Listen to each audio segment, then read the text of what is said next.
नमस्कार, मैं हूं शम्स ताहिर खान और आप देख रहे हैं वारदात। जब भी आतंकवाद की बात होती है तब पूरी दुनिया एक सुर में इसके खिलाफ लड़ने की बात करती है, बड़े बड़े दावे करती है। लेकिन कोरोना के इस काल में एक आतंकवाद ऐसा है जिसे खुद दुनिया के कई देश बढ़ावा दे रहे हैं। जी हाँ, यह आतंकवाद है वैक्सीन का आतंकवाद। अमीर और गरीब देशों के बीच इस आतंकवाद के जरिए फर्क पैदा किया जा रहा है। अमीर देशों ने अपने यहाँ वैक्सीन के इतने डोज जमा कर लिए हैं कि उनकी पूरी जनता 5 से 10 बार इस खुराक को ले सकती है। लेकिन गरीब देशों का हाल ये है कि उन्हें इसका एक खुराक भी मयस्सर नहीं है। वैक्सीन टेररिज्म से मची पूरी दुनिया में बेगुनाहों की जान ले रहा है वैक्सीन आतंकवाद। दुनिया के कई बड़े देश मचा रहे हैं वैक्सीन का आतंक। बेगुनाहों को वायरस से मारने की रची जा रही। क्या है ये वैक्सीन आतंकवाद? क्या सिर्फ लोगों को गोलियों से भून देना ही आतंकवाद है? क्या इमारतों को बम से उड़ा देना ही आतंक है? क्या सिर्फ बंदूक से ही फैलाया जाता है? अगर आप ऐसा ही सोच रहे हैं तो आप गलत हैं। असल में लोगों को वायरस के मकड़जाल में फांसकर यूं तिल तिल मरते छोड़ देना भी आतंक। मौत से बचाने वाली दवाओं को अपने हाथों में पकड़कर लोगों शमशानों में, चिताओं और कब्रिस्तानों में लोगों के लिए कब्र खुदवा देना भी आतंक। क्या है?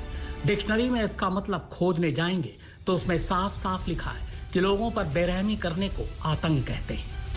शांति के वक्त हिंसा भड़काना, निहत्थे लोगों के खिलाफ जोर जबरदस्ती करना भी आतंक है। आज हर तरफ लाशें हैं, अफरा तफरी, तबाही है। सड़कों से ज्यादा अस्पतालों और कब्रिस्तान में लोग हैं। अस्पताल, बेड, ऑक्सीजन और वैक्सीन की कमी से लोग सड़कों पर दम तोड़ रहे हैं। क्या ये बेकसूरों पर बेरहमी नहीं? क्या ये हमारे चैन और सुकून की धज्जियां उड़ाने की साजिश नहीं? क्या बेबस लोगों को मरने के लिए छोड़ देना आतंक नहीं है? आतंक है, यही आतंक है। और यह आतंक कोई और नहीं बल्कि दुनिया के बड़े बड़े देशों की फार्मा कंपनियां महज अपने फायदे के लिए कर रही हैं। आज जब विकासशील देशों, जिनमें कई एशियाई और अफ्रीकी देश शामिल हैं, वहां तबाही मची है, ऐसे वक्त में अमेरिका, ब्रिटेन और यूरोपियन यूनियन देशों की बड़ी बड़ी फार्मा कंपनियां जो वैक्सीन बना चुकी हैं, वो अभी भी अपनी वैक्सीनों का फॉर्मूला बाकी देशों से साझा करने को तैयार नहीं, जिससे वैक्सीन का उत्पादन उस तादाद में नहीं हो पा रहा है जितना उसे होना चाहिए। और जो हो भी रहा है उस पर बड़े देश कुंडली मार कर बैठे हुए हैं। ऐसे में माकूल मेडिकल सुविधाओं के न होने की वजह से थर्ड वर्ल्ड कंट्रीज में हजारों लाखों लोग रोज मर रहे हैं। इसमें हम भी शामिल हैं और अपने देश की तबाही की तस्वीरें आपसे छुपी नहीं है।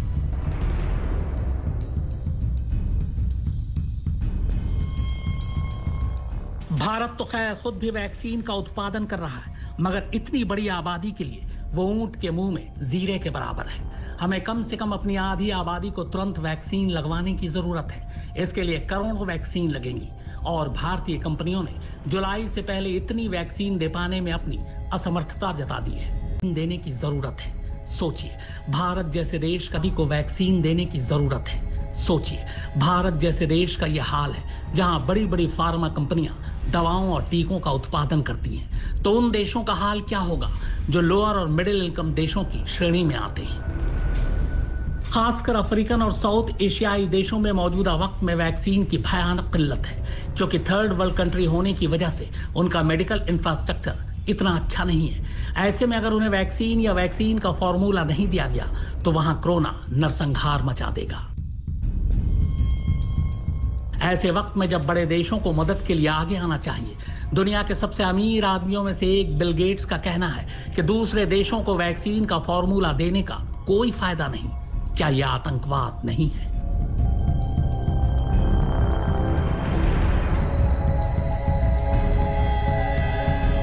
खुद भारत जैसे देश में जहां खुद सीरम इंस्टीट्यूट वैक्सीन बना रहा है, इसके बावजूद जुलाई के महीने तक वैक्सीन की शॉर्टेज बनी रहने वाली है।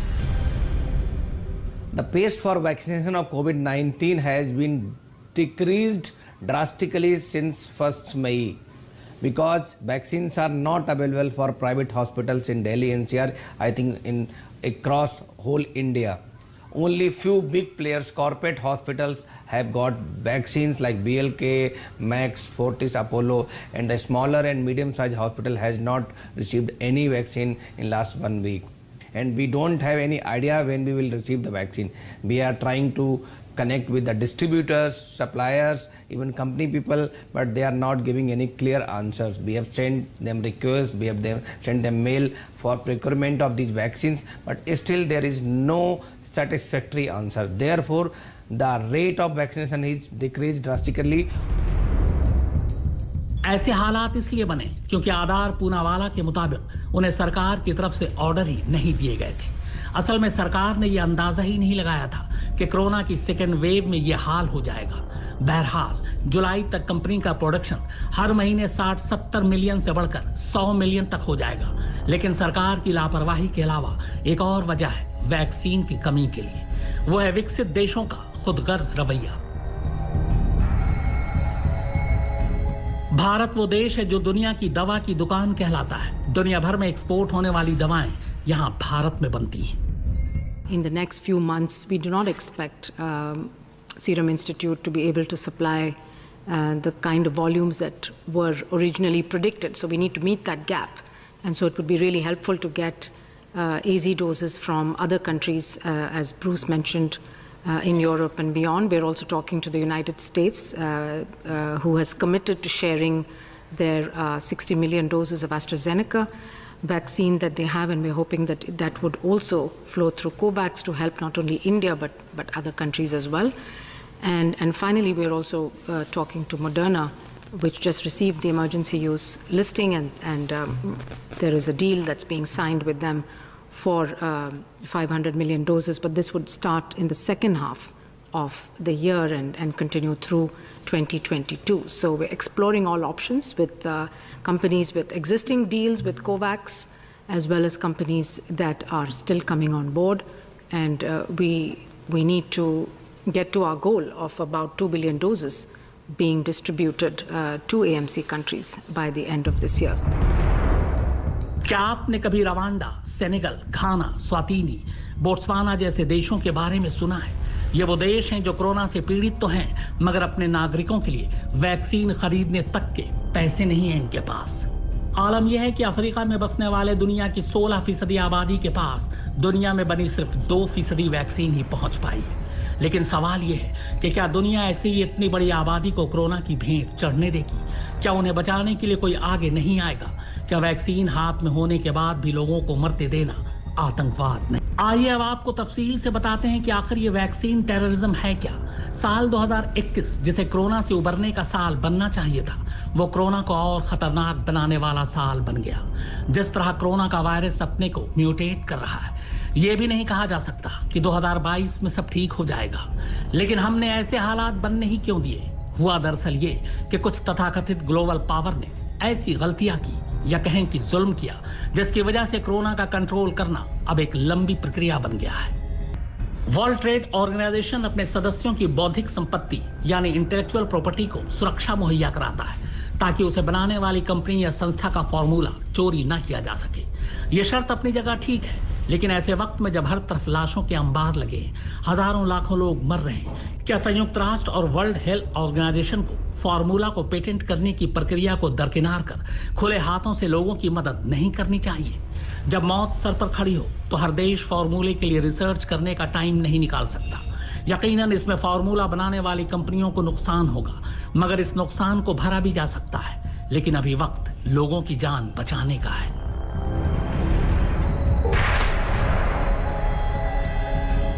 मई 2020 में ही अमेरिका ने एस्ट्राजेनेका के साथ करीब 1 अरब 2 करोड़ डॉलर की डील की, जिसमें यह कहा गया है कि अगर एस्ट्राजेनेका वैक्सीन बना लेता है तो उसकी पहली 30 करोड़ डोजेस अमेरिका को दी जाएंगी, जबकि अमेरिका की कुल आबादी ही 32 करोड़ है। ऐसी एक डील इंग्लैंड ने भी एस्ट्राजेनेका से कर रखी है, जिसमें उसे एस्ट्राजेनेका से 90 मिलियन यानी करीब 9 करोड़ डोजेस मिलनी है। इतना ही नहीं, अमेरिका, इंग्लैंड, ऑस्ट्रेलिया और कनाडा जैसे देश एक ही नहीं कई कंपनियों से वैक्सीन की डील कर चुके हैं, यानी जितनी भी वैक्सीन बनेंगी वो पहले इन देशों को मिलेंगी, भले वहां कोरोना के हालात खराब हों या ना हो। यानी बाकी देशों का नंबर आते आते मुमकिन है बहुत देर हो चुकी हो। इंसानी हवस पर लगाम लगाने की गरज से ही कुदरत ने अनाज में कीड़े पैदा किए और मरने के बाद इंसान के जिस्म में सड़न। अगर ऐसा नहीं होता तो लोग सोने की तरह अनाज को, गेहूं को तिजोरियों में भर के रखते और अपने मरने वाले लोगों को हमेशा के लिए अपने पास। कुदरत चलती कैसे? यही स्थिति अभी उन अमीर देशों की है जिन्होंने अपनी आबादी से कई गुना ज्यादा वैक्सीन अपने पास जमा करके रखी हुई है, इस समय पर काम आएगी। लेकिन उन्हें शायद पता नहीं कि वैक्सीन की उम्र 6 महीने से ज्यादा नहीं होती। इतना ही नहीं, उनकी हवस यहाँ तक देखिए कि उन्हें लगता है कि ये मौका बार बार नहीं आएगा। लिहाजा उन्होंने ये भी कहा है अपने बाकी देशों से जो इस तरह का काम कर रहे हैं, ये फार्मूला किसी को देना नहीं है, क्योंकि बड़ा मौका है अभी पैसे बनाने का, पैसे कूटने का। भारत के लोग तो यूं ही बदनाम हैं कि वो लोग जैसे ही कोई मुश्किल समय आता है वो जरूरी चीजों की कालाबाजारी और जमाखोरी करते हैं। लेकिन इन अमीर देशों का क्या, जो छींकते हैं तो एक्सक्यूज में बोलते हैं, लेकिन अभी जब इंसानियत पर संकट आया है तो उन्होंने वैक्सीन, जो जान बचाने का एकमात्र जरिया लोगों को नजर आ रहा है, उम्मीद की किरण, उस किरण को अपने घर में समेट कर रखना चाहते हैं। वो नहीं चाहते कि जिंदगी की रोशनी हर तरफ फैले और कोरोना को कुचलने में हर आदमी कामयाब हो। लेकिन जरूरत इस बात की है, या तो अभी यूनाइटेड नेशंस इस बारे में दखलंदाजी करे या फिर कोई और शक्तिशाली शक्ति। लेकिन हमें मालूम है कि जो शक्तिशाली हैं वो इसी जुगत में बैठे हैं कि किसी तरह वैक्सीन और वैक्सीन बनाने का अधिकार अपने पास जमा करके रखा जाए, जमाखोरी, कालाबाजारी की जाए, क्योंकि अभी लोग एक एक सांस के लिए तरस रहे हैं, तड़प रहे हैं और वो देश कुछ भी देने को तैयार है। आपको बता दें कि फाइजर की 96% वैक्सीन और मॉडर्ना की 100% वैक्सीन बनने से पहले ही खरीदी जा चुकी है। इसको ऐसे समझिए कि इन अमीर देशों की 16% आबादी के लिए 50% से ज्यादा वैक्सीन पहले ही बुक हो चुकी है। यानी एक तरफ इन देशों के पास जरूरत से ज्यादा वैक्सीन है, तो दूसरी तरफ ऐसे देश हैं जो कोरोना से मर तो रहे हैं मगर उनके पास वैक्सीन ही नहीं है। मार्च 2021 में कनाडा के पास इतनी वैक्सीन थी कि वो अपनी कुल जनता को 5 बार वैक्सीनेट कर सकता था। इंग्लैंड अपनी जनता को 4 बार वैक्सीनेट कर सकता है, जबकि न्यूजीलैंड 3 बार। ऑस्ट्रेलिया, यूरोपियन यूनियन और अमेरिका अपनी जनता को 2-2 बार वैक्सीनेट कर सकता है। मगर बाकी दुनिया का क्या? वहां इंसान नहीं रहते। क्या इस तरह लोगों की खुशियां छीन लेना आतंकवाद नहीं है? एक बार आपको फिर दोहरा दें कि आतंकवाद की परिभाषा है निहत्थे लोगों के खिलाफ अपनी ताकत का इस्तेमाल करना, और इस हद तक इस्तेमाल करना कि उनकी जान चली जाए।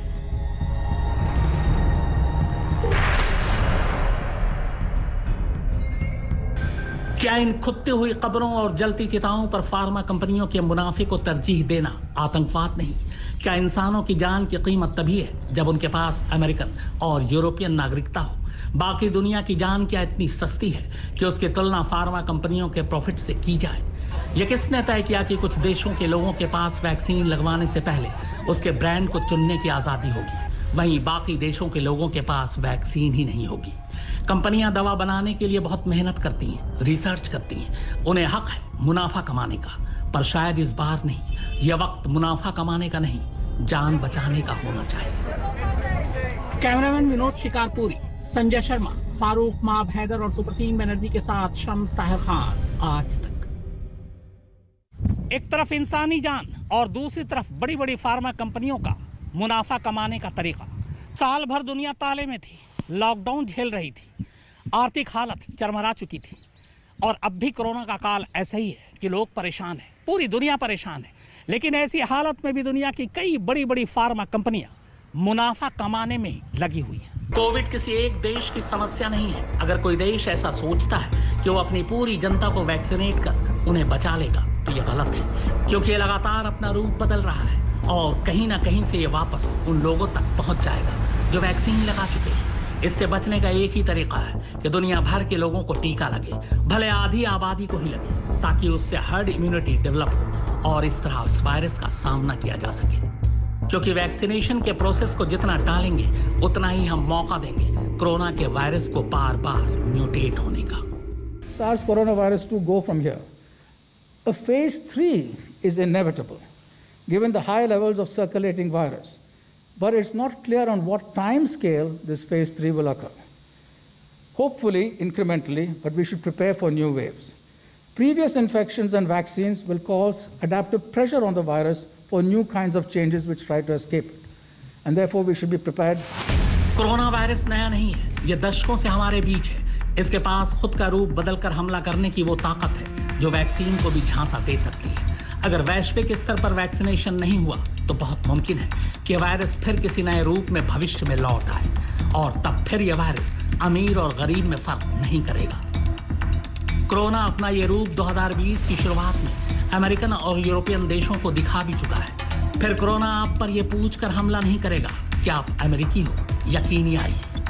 इसीलिए दुनिया के बड़े देशों को यह खुदगर्जी छोड़नी होगी और गरीब देशों की मदद करनी होगी। और अगर ऐसा नहीं किया जाता तो इसे आतंकवाद की श्रेणी में डाला जाएगा। वैक्सीन आतंकवाद।